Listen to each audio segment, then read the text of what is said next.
and then these funds will be distributed and close the forfeiture account.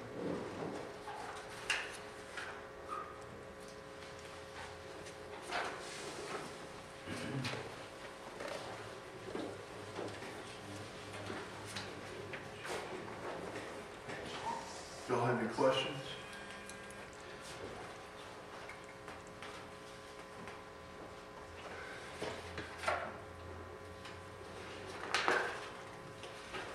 Item 10D,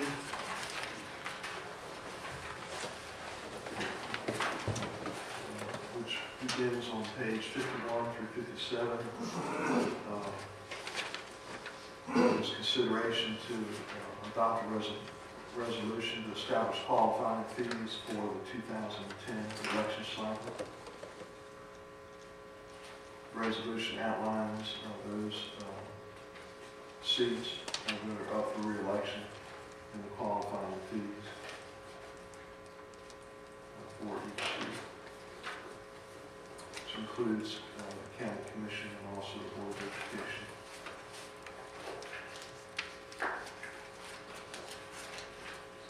Any questions?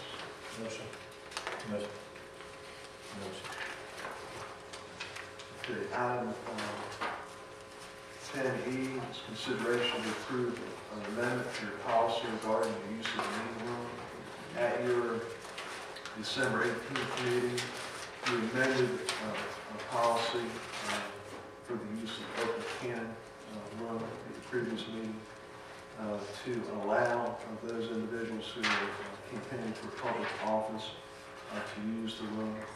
And the existing policy for the multi-purpose room, which is on page 60, item 15, is not consistent with the policy you adopted December 18th, so we would recommend that you amend this policy to section 15. So moved.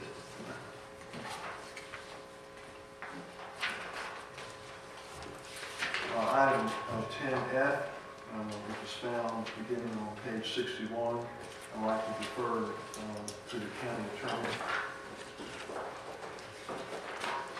Mr. Chairman, members of the commission, this is a resolution requesting that the local legislative delegation introduce local legislation this year in connection with the collection of library fund fees in cases of the filing of either civil or criminal actions in magistrate court.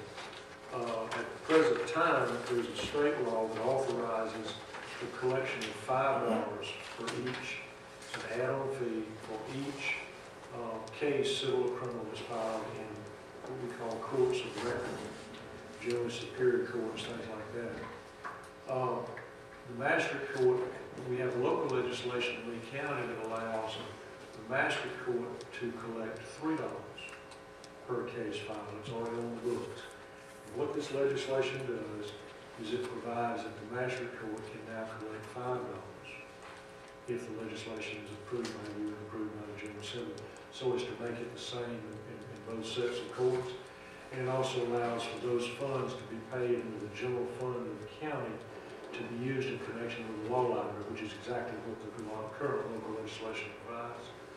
The difference is that the $5 is collected by the Superior Court is actually paid into a Lee County Law Library Trust Fund, and it has trustees appointed by state law, and they handle theirs under state law differently, and they have to go through the trust fund.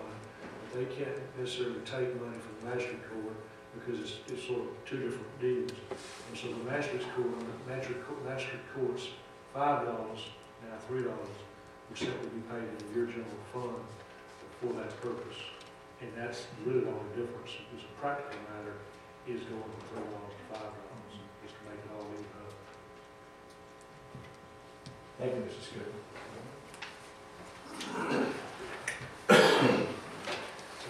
The last item is item G, which is consideration to approve leasing a lot 502 Creekside Drive for the speaker staff.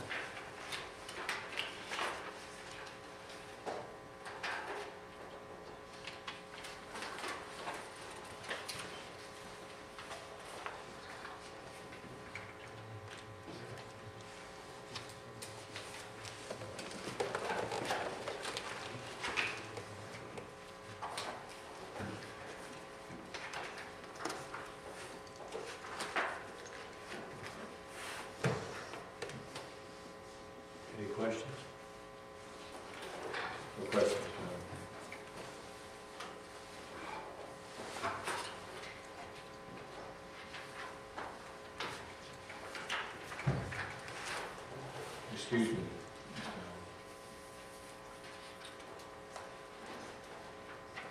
Let's see what's down here. Yeah,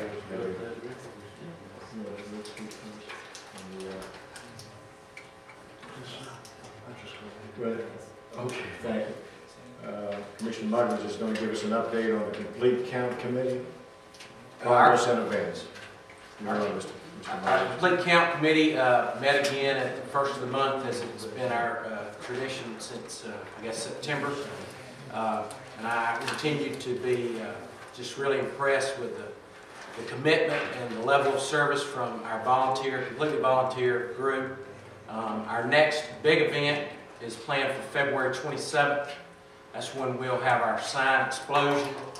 We'll put out 500 floor-class signs all over the county on that day to promote the awareness and hopefully the participation in the census on that day. I'm excited about it. I think it'll be a fun day and hope to have quite a few Lee Countyans out for that event.